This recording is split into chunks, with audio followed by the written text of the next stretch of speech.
Rumah ni belum kahwin. Bunyi bayi daripada mana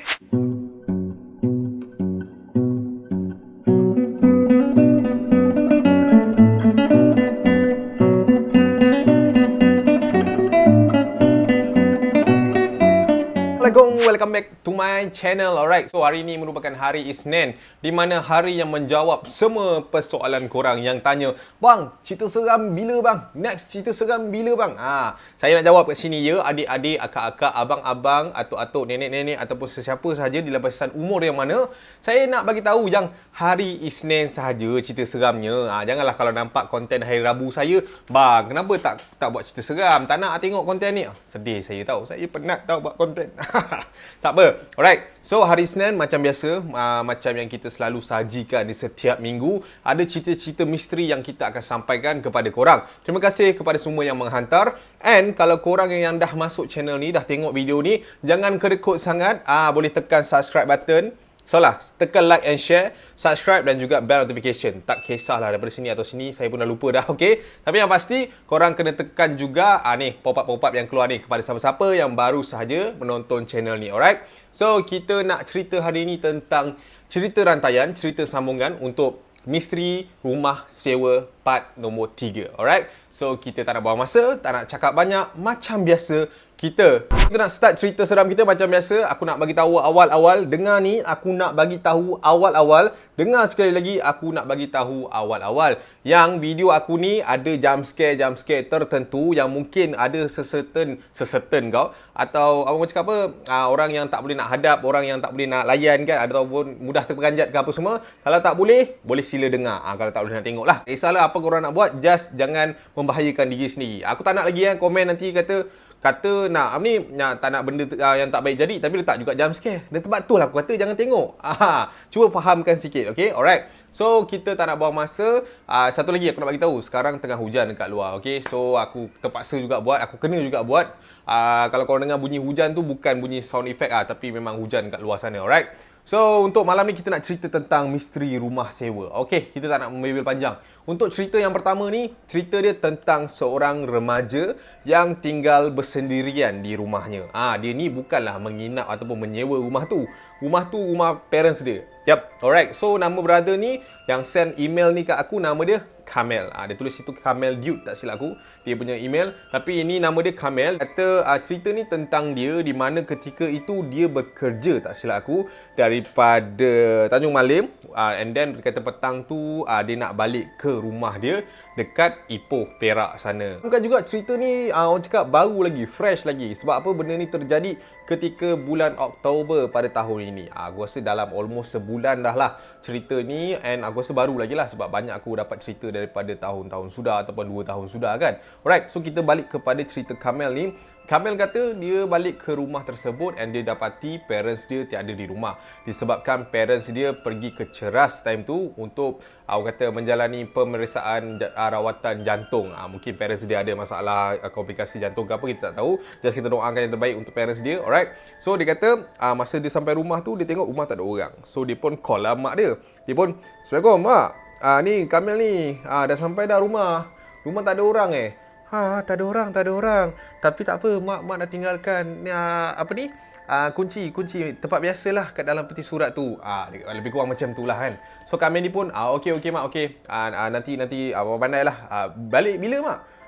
Besok rasanya pagi besok kot. Ni tidur rumah Pak Lang dulu ni. Macam tu. So menurut Kamel kata malam tu memang dia terpaksa bersendirian di rumah kerana mak bapaknya balik dia esok hari. Dia kata tak sempat nak balik hari tu lah. So dia pun masuk rumah.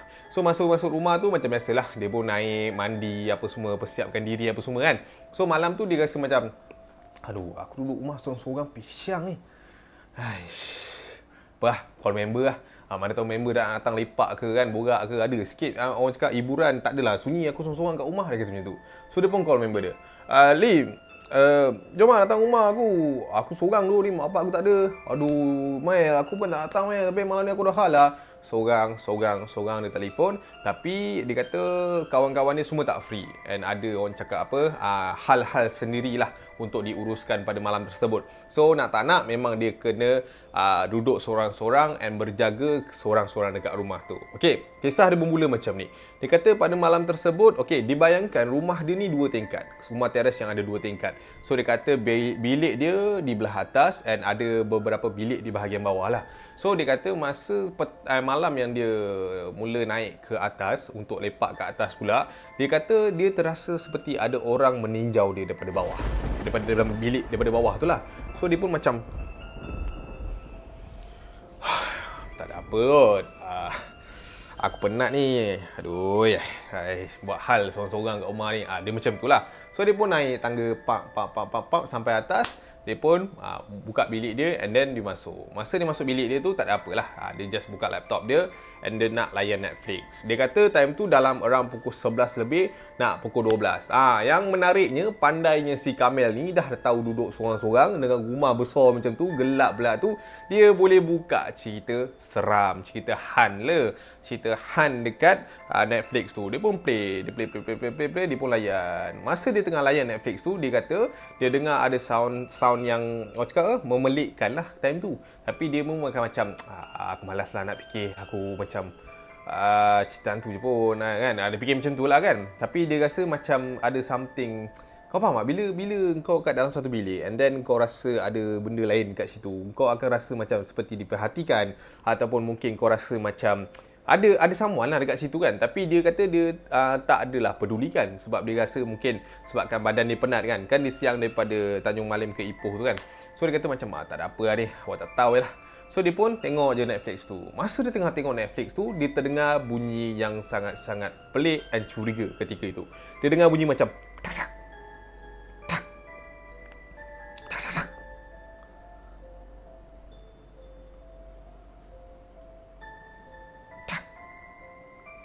Dia pun tinjau ke arah cermin dia. Tak. Okey. Aku tak kacau kau, jangan kacau aku. Aku tak kacau kau ni, jangan kacau aku. Dia cakap macam tu. Disebabkan dia kata zaman dia kecil-kecil dulu and sampai sekarang dia ada orang cakap kelebihan. Dia ada kelebihan dari segi hijab mata dan juga telinga. So dia kata benda-benda macam ni, halus-halus macam ni dia dah pernah lalu dah. So dia kata macam tu je lah supaya benda tu faham and benda tu tak kacau dia lah kan. Dia kata macam tu. Dia ingat apa, benda ni boleh nego-nego ke kan. Okey, lepas tu dia pun kata dia sambung tengok Netflix. Menurut dia ketika tu dalam fikiran dia hanyalah mungkin serangga yang cuba nak masuk dalam bilik or what something else lah. Dia ni positif lah ketika tu, senang cerita. And then dia kata mengikut struktur bilik dia kata okey, katil dia, okey, contoh bilik dia macam ni, katil dia macam ni, and then dia punya tingkap macam ni. So dia kata dia tengok Netflix, okey, kaki dia dekat sini, kaki dekat sini, kepala dekat sini. Dia tengok Netflix, ni tingkap dia. Lebih kurang lah. Korang boleh bayang lah kan macam mana. So dia kata masa tu dia masih lagi dengar bunyi macam ada orang sedang baling batu-batu kecil dekat dia punya tingkap. Kalau korang boleh fikir ataupun korang boleh bayang, tadi kan aku cakap kan rumah teres yang ada 2 tingkat. So kalau orang baling batu daripada bawah, takkanlah tepat sangat boleh kena dekat cermin atas tu kan. Dia pun buat tak tahu. Sampailah ada satu lagi bunyi yang membuatkan dia bangun daripada pembaringan dia tersebut. So dia kata masa dia tengah layan Netflix tu and dia mengabaikan bunyi tingkap tu, dia terdengar seperti seolah-olah bunyi cakaran daripada belakang robok belakang satu almari yang berada dekat luar bilik dia. Dia dengar macam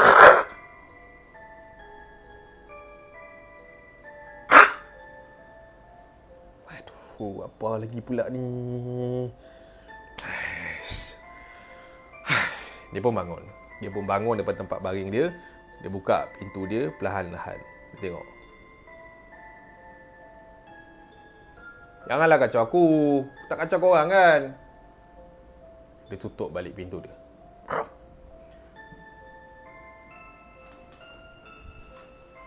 Tak ada apalah. Aduh, aku penat ni. Emosi, tak ada apa ni. Dia kata macam tu. So dia pun start baring balik dekat tempat dia tadi. And then dia sambung tengok cerita Netflix tersebut. And sekali lagi dia terdengar bunyi cakaran tersebut.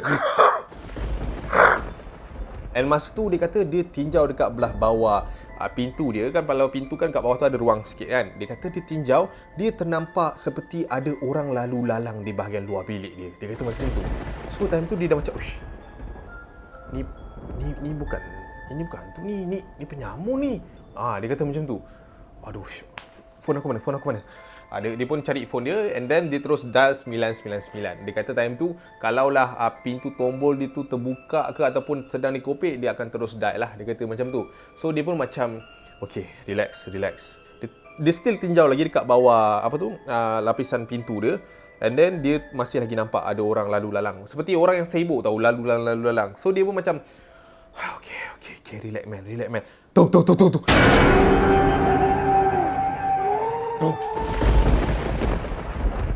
Dia terdengar satu bunyi pijakan yang sangat-sangat kuat dekat atas shilling dia. Masa tu dia dah, bulu roma dia dah naik dia dah takut dah time tu. Dia kata dia rasa memang itu adalah gangguan yang dia rasa sejak daripada petang tadi. Dia kata, kan daripada petang tadi dia rasa ada orang tinjau daripada bawah and semua kan. So dia rasa macam, okay, apa aku nak buat ni? Dia terus ambil selimut and then dia terus selimut diri dia and then dia tak nak tengok lah apa yang ada kan. And dia kata masa dia selimut diri dia terasa seperti ada satu angin yang melalui badan dia. Okay, contoh kau selimut macam ni and dia rasa ada angin lalu macam ni and dia tinjau dekat selimut dia kata ada ternampak satu kain putih sedang pergi jauh ke arah dia. Dia makin lama makin takut, cuba menyelembungi diri dia. Dia kata kalau benda tu lompat atas badan dia tak tahu dah nak buat apa.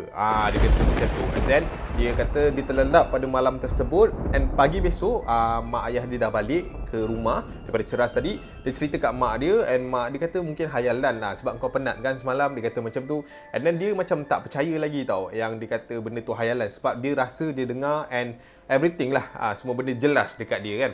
So dia pun tak puas hati, dia pergi jumpa ada satu pak ustaz ni dekat satu perubatan Islam. And bila dia di-scan oleh ustaz tersebut, ustaz tu cakap yang dia ni masih ada lagi sisa kelebihan yang dia pernah ada time kecil dulu. Dia kata macam tu. And then dia minta ustaz tu jalankan satu rawatan untuk tutup sepenuhnya. And dia kata selepas after berbulan, after berminggu benda tu selesai. Dia kata dalam minggu lepas kot dia makin rasa tenang and then dia dah rasanya completely tak adalah panca indera ke-6 ni. So macam itulah cerita yang pertama untuk Kamil. Yes. Kalau kita duduk seorang-seorang kat rumah, kita jangan macam optimis yang kita ni seorang. Kalau boleh, aku tak tahu nak cakap macam mana lah. Mungkin Kamil ni benda ni nak kacau-kacau dia ke ataupun mungkin dia bawa balik daripada tempat lain ke. Tapi just kita optimis lah. Bila duduk seorang-seorang kat rumah, aku rasa korang pun pernah kan ada situasi di mana rumah tu tak ada orang, gelap gila. Memang kau rasa anxiety kau naik and kau rasa goyang lah kan. So just percayalah yang kita ni takkan pernah seorang lah walaupun dalam kubur nanti kan. Alright, so kita move out ke cerita yang kedua. Alright guys, okay, so untuk cerita yang kedua ni tentang Sakina. Sakina hantar cerita ni kat aku melalui Instagram, which is dia kata dia ni merupakan dia bersama dengan 3 orang kawan dia merupakan penyewa baru dekat area section 12. Dekat mana tu, korang tahulah dekat mana kan. So dia kata dekat section tu 12 kan, tak silap aku. Kalau salah minta maaf lah Kina Okay, section 12 tu dia pindah ke arah situ and then dia kata yalah pergi satu taman yang biasa je lah, tak ada apa pun dia kata. So untuk hari-hari yang pertama tu dia macam buat doa selamat apa semua kan. And then sebabkan dia baru berpindah apa semua, so dia kata masa dia dapat berpindah tu dia bawa barang masuk apa semua. Dia kata jiran sebelah kiri dia ni nampak macam rumah tu tak ada orang, tapi langsir semua tak terbuka. So bila ditanyakan dekat jiran yang belah kanan, dia kata belah kiri tu memang selalu tak dekat rumah sangat. Dia kata dia ni memang selalu kebanyakannya dekat overseas. Dia kata macam tu. So, dalam hati Kina ni pun kata macam okey lah, mungkin dia busy lah kot kan. So dia pun macam buat tak tahu je lah. So dia kata masa dah pindah-pindah barang apa semua, so selesailah orang kata urusan dia masuk ke rumah tersebut bersama lagi 3 orang rakan dia. Dia ni memang asal area dari situ, cuma dia ni baru je keluar daripada rumah familynya dengan alasan mungkin nak berdikari and so on lah. Dia kata macam tu. Selepas dalam sebulan lebih dia duduk kat situ, dia kata baru masa dia keluar pada pagi tu, dia baru perasan dekat rumah sebelah kiri dia dah ada kereta yang park kat dalam tu. So dia pun macam oh betul lah kat sebelah rumah ni ada orang, cuma dia tak selalu dekat situ lah, dia kata macam tu. So dia pun macam okey lah, fine lah kan, tapi dia tak pernah nampak lah siapa orang kat sebelah tu. So dia just assume macam mungkin jiran sebelah ni tak berapa nak ramah sangat lah kan. So lantak dia hal dia, aku hal aku. Dia lebih kurang macam tu je. Kina dia cakap, dia kata ada satu malam tu dia baru balik daripada kerja, dan dua kawan dia merupakan pekerja dekat area-area situ and bekerja pada shift malam. Dia kata malam tu dia berseorangan lah kat rumah, dia kata macam tu. So dia pun macam biasalah, lepas mandi apa semua, dia pun siap-siap badan dia untuk tidur, dia kata masa tu. So masa dia nak tidur tu, biasalah kita sebelum tidur kan kita baring dulu, main phone apa semua kan. Dia kata masa dia main phone tu, dia terdengar bunyi tangisan bayi. Dia kata macam tu daripada rumah sebelah kiri dia. So dia pun macam, loh, dah ada family rupanya. Dia macam tu, dia kata. Okay, fine, alright. Macam tu dia pun main je lah phone. Alah biasalah bunyi bayi kan kat rumah jiran ni, tak ada lah yang pelik kan. So dia pun main phone. Lepas tu dia kata bunyi bayi tu tak stop, non-stop dalam almost dah nak sejam lebih, dia kata macam tu. Dia pun pelik lah. Uish, bayi ni nangis lama je. Takkan mak bapak dia tak bangun kan, tak sedar. Dia kata dah nak sejam lebih dah kot. Dia kata aku dah daripada tak ngantuk dah jadi ngantuk, bayi tu tak stop nangis lagi. Dia kata macam tu. Ya, tak apalah, lantaklah. So dia pun angkat dia punya bantal tu and tutup telinga dia, and then dia tutuplah phone dia, and then dia pun tidur, dia kata masa tu. So masa dia tidur tu, dia kata dalam pukul 4 pagi dia terjaga sekali lagi, di mana ketika itu dia terdengar lagi bunyi tangisan bayi tersebut. So macam dia kata, aduh, kenapa ni? Ya Allah, apa masalah anak dia ni? Aduh, nak tidur pun tak boleh lah. Baik tak payah ada je ni. Dia kata macam tu lah. Dia dah komplain lah. Bebel seorang-seorang kan. So dia pun macam, aduh, susah lah. Dia pun kaki dia ke kanan. Kaki ke kanan tak boleh tidur. Lepas tu dia kata, time tu dia terdetik untuk buka surah Al-Quran. Dia kata, surah Al-Quran tu just untuk bagi dia tidur lah, dia kata. So and then dia pun buka YouTube, and then dia terus baca lah.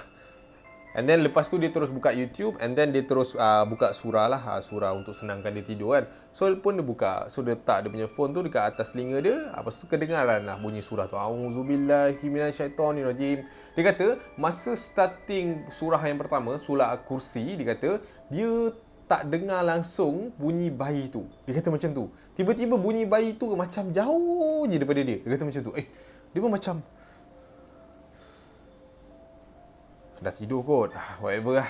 Dia pun sambung tidur. Itulah cerita untuk malam yang pertama. So masa malam yang pertama tu dia tak syak ataupun expect apa-apa lah. And then pagi besok tu dia keluar nak pergi kerja. Masa dia keluar nak pergi kerja tu, dia nampak jiran sebelah tu, and then dia macam senyum lah, and jiran sebelah tu senyum balik. So tak ada apa-apa conversation between diorang dua lah. And then dia pun terlupa nak bertanya tentang bayi tu. And then kalau aku rasa dia nak tanya pasal bayi orang pun tak sedap lah kan. So dia pun apa tak tahu je lah. And then besok malam tu benda yang sama terjadi lagi. And then kali ni dia kata bunyi bayi tu makin lama makin kuat, and seperti bunyi bayi yang tengah sakit. Faham tak? Sakit yang, faham tak? Bila kau cubit baby tu kan bunyi nangis dia lain kan daripada nangis yang mengagam biasa kan. Dia bunyi macam tu. So si Kinah ni dia macam, aduh, ya Allah, apa benda masalah ni? Dia kata macam tu tau. Susahlah nak tidur macam ni. Dia pun sekali lagi buka surah Al-Quran tu. Bila dia buka surah Al-Quran tu, bunyi baby tu semakin lama makin senyap and makin hilang. Dia pun dah macam rasa pelik. Dia kata macam tu. Kenapa macam ni Dia kata dah 2 malam ni. Lepas tu dia pun bangun daripada tempat tidur dia, and then dia buka pintu bilik dia lah, and then dia pergi ke depan untuk check kawan dia dah balik ke apa semua. And then bila sampai depan dia tengok tak ada orang. Dia kata, Allah, dia orang tak balik lagi lah ni. So dia pun tutup sliding door yang ada kat depan tu, dan dia nak patah balik ke dalam bilik tidur dia. So dia pun pusing, and then dia pun pergi ke jalan ke belakang, and then nak pergi ke bilik dia lah. Masa dia nak masuk bilik dia capai tombol tu, dia terdengar bunyi bayi menangis di dalam bilik dia. Kalau dia tidur kat katil tadi, dia terdengar bunyi menangis kat sebelah kan. Tapi bila dia daripada luar nak masuk tidur kat dalam bilik dia, dia terdengar bunyi bayi menangis yang meraung teriak dekat dalam bilik dia sendiri. And time tu jam telah menunjukkan pukul 3.45 pagi. Dia kata masa tu. And then dia pun macam, takkanlah bunyi baby tu boleh sampai dalam bilik aku. Dia kata macam tu. Lepas tu dia cuba dengar. dia cuba dengar dekat pintu tu kan. Dia nak dengar bunyi surah dia tu ada lagi ke tidak. Masa tu surah tu dah tak ada bunyi, cuma dia dengar bunyi tangisan bayi yang kuat gila-gila. So dia pun dah takut, dia rasa seram nak masuk dalam bilik dia sendiri. And then dia ambil keputusan and dia terus tidur dekat depan lah, dekat sofa depan rumah dia. And masa dia tertidur tu, dia kata malam tu memang tak boleh nak lelap mata sampai ada punya kawan tu balik 7 pagi. And dia ceritalah kat kawan dia apa semua kan, cerita tentang apa yang dia dengar, apa yang dia tak nampak, dia cuma dengar dalam bilik dia sendiri, dia kata macam tu. Lepas tu, diorang pun macam, "Uish, tak boleh ni, tak boleh biar ni, bahaya ni." Dia kata macam tu tau. So, apa kata kita tanya orang sebelah? Manalah tahu kan, betul baby dia memang menangis malam-malam ke apa. Diorang pun macam, "Okeylah, tak apalah, jom kita pergi tanya." And pagi-pagi tu, dia nak pergi kerja. Dia nak pergi kerja, pukul 7 lebih tu, dia dah siap. Masa dia nak keluar pintu tu, dia ternampak sekali lagi, brother dekat sebelah tu, keluar daripada rumah dia. Lepas tu dia senyum lah macam semalam. Dia senyum macam biasa, tapi kali ni hati dia betul-betul nak tahu. And hati dia betul-betul nak pergi tegur brother tu. Lepas tu dia pun pakai dia punya kasut apa semua. And then dia nampak brother tu start enjin kereta. And dia terus, awak. Hai. Hai. Saya Kina. Awak? Zamir. Dia kata macam tu. Zamir. So brother tu nama dia Zamir. Oh, awak sorry nak tanya. Awak memang, awak dah kahwin tak, sebab baby awak dah 2 malam saya dengar menangis. Dia kata macam tu. So Zamir ni pun macam, you salah dengar ni. I bujang lagi. I seorang je kat rumah ni. I belum kahwin. Bunyi bayi daripada mana Time tu tiba-tiba rasa berderau darah lah si Kina ni, sebab biarlah kau bayangkan 2 malam dia dengar bunyi bayi daripada rumah sebelah. And then bila dia tanya owner rumah tu kata dia bujang and memang tak ada bayi langsung kat rumah tu. Kina ni, oh okay, tak apalah, thank you so much. Sorry ganggu you pagi-pagi. It's okay, I got to go. Okay, so diorang pun habis kan dia orang punya conversation kat situ. And then bila dah jadi macam tu, dia masuk balik rumah and dia cerita dekat 2 kawan dia. So 2 kawan dia tak sedap hati. 2 kawan tu kata, apa kata kita panggil balik Pak Imam yang hari tu conduct kita punya doa selamat ni kan, mana tahu dia boleh tolong. So dia pun panggil petang tu. And then Pak Imam tu datang, check dia punya rumah. And then Pak Imam tu kata, cuba letak satu air ni dekat dia punya pergelangan bilik ni supaya bilik dia dipagar apa semua kan. So dia pun buat benda tu. And dia kata malam tu masih lagi dengar, tapi tak adalah sekuat yang semalam. And then besok tu ustaz tu datang balik, dia geledah rumah dia. And then dia angkat dekat belah bawah katil dia, ada macam baju baby 1 set baik. Dia kata baju baby 1 set, ada baju dengan seluar macam, faham tak? Bawah katil dia macam tersusun elok macam tu. And then ada stokin 2. Lepas tu ustaz tu pandang, inilah kot punca dia. Dia kata macam tu. So ustaz tu pun baca-baca apa semua. And then ustaz tu kata kalau boleh cari rumah lain lah. Kita tak tahu benda ni apa jadi kan. And then dia kata dia duduk rumah tu sebulan lebih je. Masa bulan kedua tu dia terus keluar daripada rumah tu and berpindah ke lot yang lain lah. And then itulah kisah yang diceritakan oleh Sakinah melalui gangguan yang dia lalui semasa dia dekat Section 12 tersebut. Yes. So aku tak tahulah kita nak simpulkan cara macam mana. And pada akulah sendiri, kalau kita fikir secara logik, 2 malam yang dia dengar bunyi bayi tu, pada aku bukan jiran dia, dekat bawah katil dia sebenarnya. Mungkin lah, kita tak tahu kan, wallahu alam. Cuma kita just doa lah benda-benda tu tak jadi pada kita. Alright, so kita move up ke cerita yang ketiga. Panjang dah 2 cerita ni. Yo, kita ke cerita ketiga. Alright guys, kita ke cerita yang ketiga. Cerita ketiga ni tentang seorang lelaki juga, nama dia Aziz. And dia kata dia ni merupakan penginap dekat salah satu dia macam apartment yang berada dekat area Kuala Selangor sana, dia kata. So dekat sana dia tinggal berseorangan. Dia kata dia ni bujang lah, tapi tak adalah bujang yang macam aku muda, jenis bujang brother ni yang dah umur 32, 33 punya umur lah. Lepas tu dia kata kisah ni pada dia merupakan misteri and memang sangat-sangat gila lah dia kata. Dia cerita macam tu. Dia kata cerita ni terjadi pada tahun 2013, dalam lingkungan 7 tahun lepas. Time tu dia kata dia belum kahwin. Time tu umur dia 30 lah. Sekarang umur dia korang kira sendiri lah. Dia kata time tu dia belum kahwin and then dia duduk seorang lah. Dia kata sebelah rumah dia ni namanya Kak Su. Kak Su ni dia meniaga. Dia meniaga tak tentu. Kadang-kadang meniaga nasi kerabu, kadang-kadang dia rajin buat nasi lemak, kadang kuih-kuih. Dia memang peniaga. Dia kata dia dengan Kak Su ni boleh katakan rapat lah, sebab Kak Su ni jenis yang ramah orang dia and suka macam tegur, kadang-kadang makanan macam lebih ke apa, dia akan hantar dekat rumah si Aziz ni. Sebab dia tahu Aziz ni duduk seorang kan. Kadang-kadang dia ketuk pintu lah bagi makanan, orang cakap apa, hasil jualan dia yang tak habis tu dia akan bagilah. Macam tu lah dia kata. Dia kata dia seronok untuk berjiran dengan Kak Su ni. No halnya sebab Kak Su bagi makanan free kot. Siapa je tak seronok kan duduk dengan jiran yang boleh tolak ansur apa semua kan. Okay. So cerita dia bermula macam ni. Dia kata ada satu minggu tu, which is minggu yang sangat-sangat menyeramkan bagi dia. Dia kata rumah dia tak ada apa-apa masalah. Rumah dia memang orang kata apa, tak ada hal ataupun tak ada benda yang berlaku, tak ada benda pelik yang jadi dia kata. Tapi ada benda yang di luar rumah pula yang terjadi kepada si Aziz ni. Aziz ni orang Kelantan. So dia panggil diri dia Abezik, macam tu. Tapi aku panggil dia Aziz lah, takutkan tersasul kan. So Abang Aziz ni dia kata dia merupakan seorang pekerja office dekat sana. And then dia kata biasalah kalau office hour ni kau balik dalam pukul 8, pukul 9 macam tu lah kan. Kalau keluar office daripada pukul 7 kadang-kadang lepas keluar office tu orang-orang office ajak lepak, main game. Itu biasa dia kata macam tu. Jadikan cerita dia kata ada satu malam tu dia balik daripada office apa semua, dia pun naik lift lah. Rumah dia ni tingkat 7 tau. Dia kata dia naik dia naik lift tu and then dia sampai kat rumah dia. Dia kata masa dia sampai kat depan rumah dia terdampak ada satu bungkus makanan yang dia buka, dia tengok, ush, nasi. Ni mesti Kak Su bagi ni. Dia kata macam tu. So dia pun masuk rumah dia and dia pun tengah lapar lah masa tu. Dia pun masuk dalam rumah and then dia terus makan. Dia tak fikir banyak sebab dia tahu yang tu Kak Su memang bagi punya. Sebab sebelum ni pun ada lah macam tu. Which is kalau macam Kak Su ketuk-ketuk rumah dia, dia tak nyaut ataupun mungkin dia tak balik lagi, Kak Su akan gantungkan dekat pedal. Apa tu? Sangkut dekat dia punya kunci tu kan. Dia punya tempat buka pintu tu. So dia pun macam tak fikir apalah. Time tu dia kata dia buka ada nasi lemak siap ayam.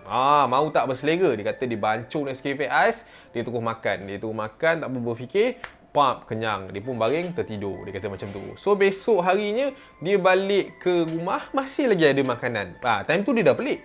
Dia kata, tak pernah-pernah Kak Su bagi aku 2 hari straight ni. Tapi tak apalah, mungkin rezeki aku kot. Dia pun angkat. Dia kata dalam tu mi udang. Mi udang kau. Semalam nasi lemak ayam, hari ni mi udang. So dia pun makan. Lepas tu dia pun tidur. Dia kata setiap kali lepas dia makan dia akan rasa mengantuk yang sangat-sangat and then dia tidur. Dia kata macam tu. Lepas tu pagi besok tu dia bangun.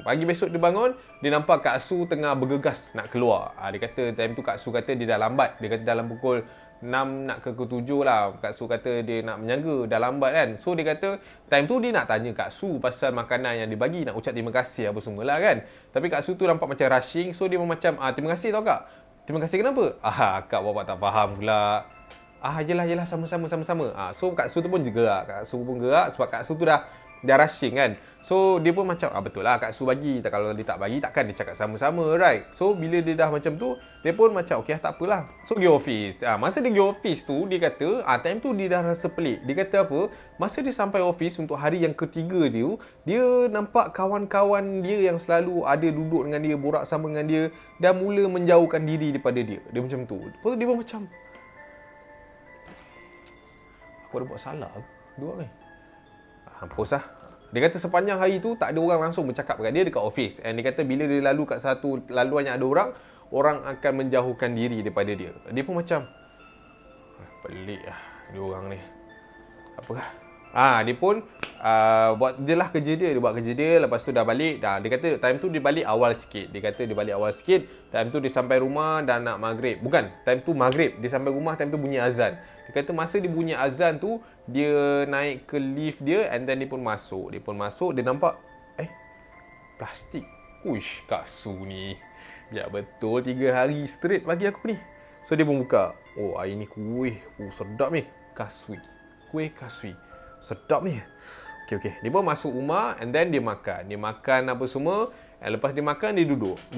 Dia pun tengok TV lah. Masa dia tengok TV tu, dia terdengar bunyi orang buka pintu pagar, dia kata macam tu. So bila kau tahu kan kalau rumah kondo ke rumah flat ke kan, mesti kalau kat sebelah tu buka pagar, buka pintu, mesti kau dengar. Masa dia buka pagar tu, dia terus bangun and then dia terus pergi dekat pintu. Dia rasa itu Kak Su lah, sebab dia kata Kak Su memang sebelah dia je, sebab sebelah lagi tak ada rumah, sebelah lagi tu balcony, dia kata macam tu. So dia pun berlari dekat pintu dia buka pintu, dia nampak Kak Su. Okey, dia nak tegur lah Kak Su, cakap terima kasih kan, sebab serba salah lah, ada 3 hari bagi makan, takkan kau macam buat tak tahu je dengan dia kan, dia kata. So dia pun buka pintu, dia pun betul dia keluar, Kak Su, ni saya ni bukan apalah, nak cakap terima kasih lah 3 hari bagi makan, ni kata macam tu kan. Lepas tu Kak Su macam,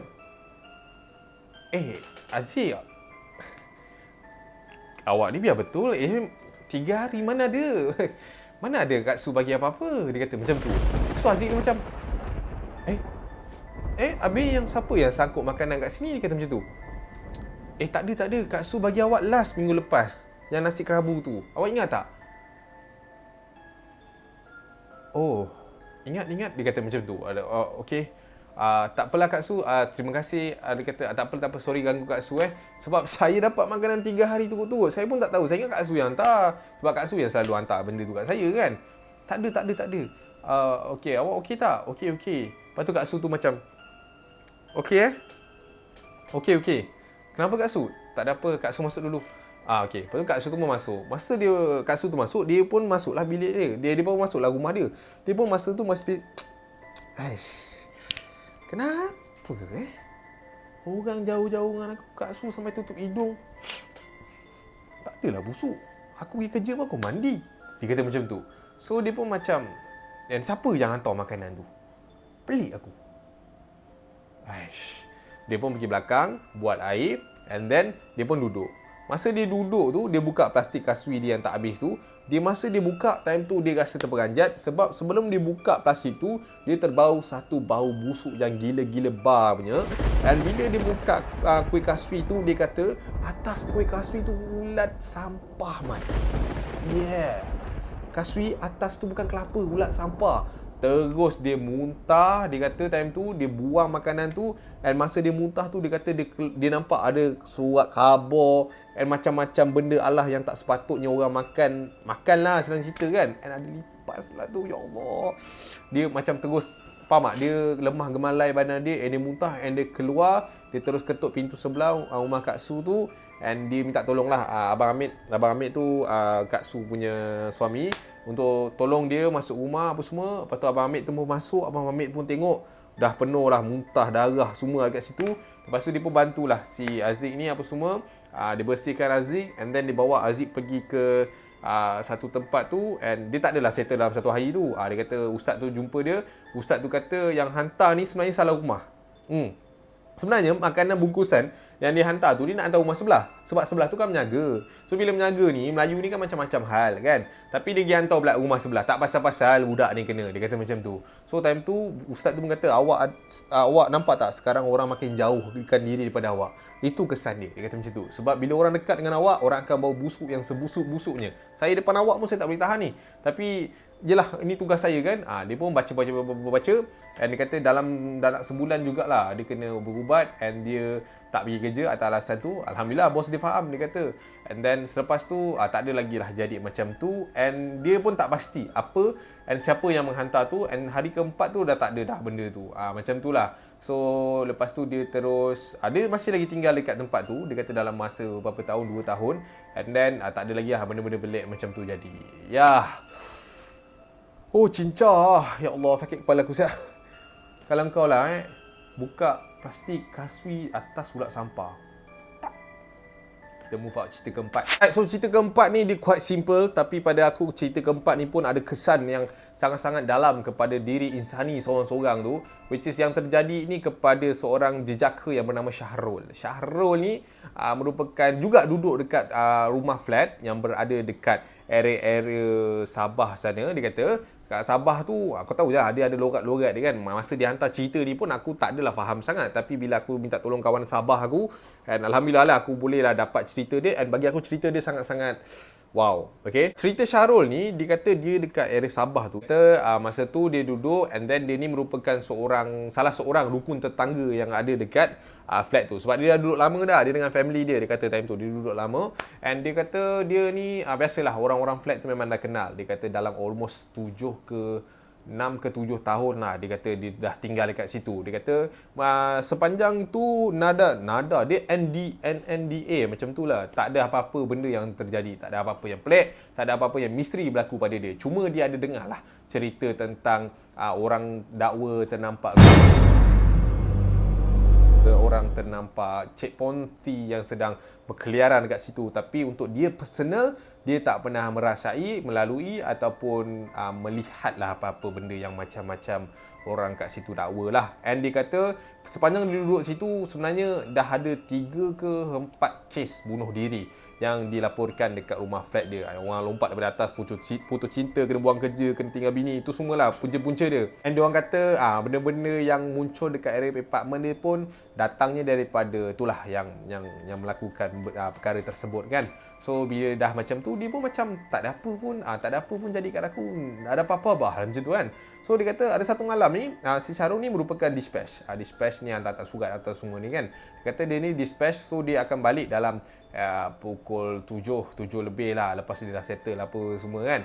Dia kata rumah dia nak ke tempat kerja dia adalah dalam 17 ke 18 minit punya kiraan masa lah. Dia kata macam tu. Biasanya dia akan balik malam sebab biasalah dia jantan kan, balik mengetih dulu. So dia kata ada satu malam ni, ada satu cerita ni di mana masa dia balik, time tu hari Jumaat malam Sabtu. Dia ingat lagi time tu dia sampai dekat rumah dia, perkarangan rumah dia. Kalau rumah flat korang tahu je lah kan, dia kena parking motor dekat bawah kan. Orang yang tak betul dia parking dia punya motor dekat atas, naik lift, bawa aspire, tak tahulah. Aku pernah nampak tapi tak tahulah macam mana dia bawa naik atas kan, pakai tali ke tak tahulah, wallahu alam kan. So dia kata masa dia balik rumah tu, dia pun macam biasalah, masuk nampak guard tegur macam ni.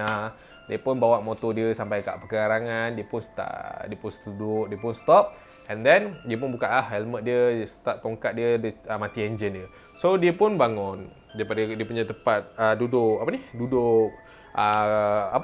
motor tu, and dia angkatlah beg dia untuk pergi ke lift and naik ke rumah dia. Rumah dia tingkat 2 je dia kata, tapi lift tu kau kena jalan sikit lah daripada tempat motor tu kan.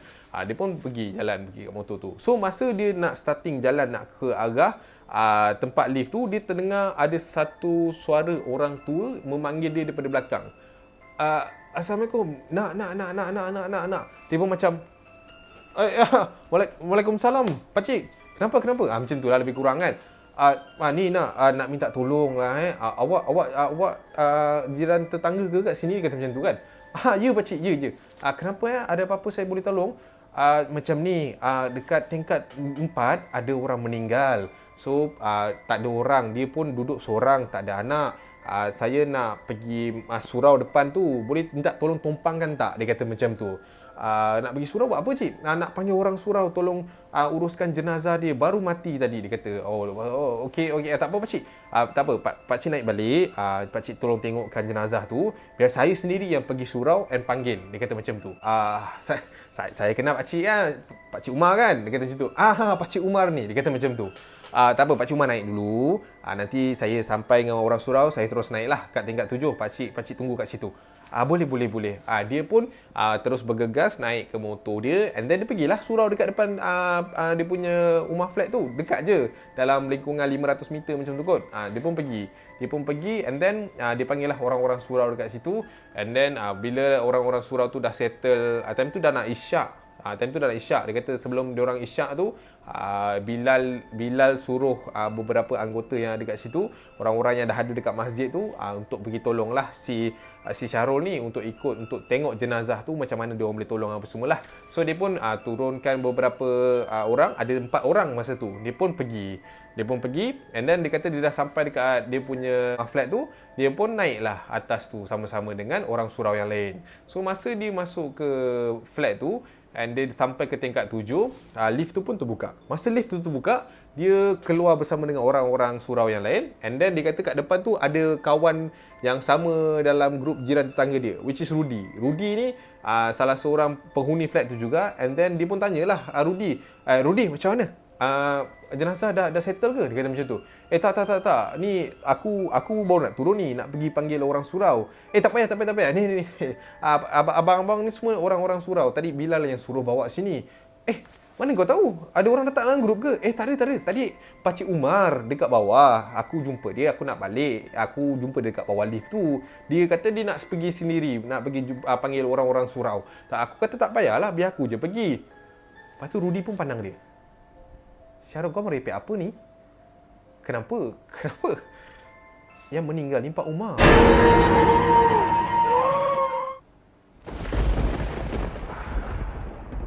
Kau macam main-main, Rudy. Tak, betul. Kau tengok ni rumah siapa? Kenapa dah macam bunyi Jawa? Tapi tak apa. Ni rumah siapa? Dia pun masuk and tinjau dekat dalam rumah tersebut. Masa tu jenazah dah ditutup lah dengan kain and then dibaringkan oleh beberapa ahli jiran tetangga yang lain kan. So dia pun pergi and ada salah seorang pakcik tu pergi buka dia punya muka tu. Memang ternyata yang meninggal tu adalah Pakcik Umar.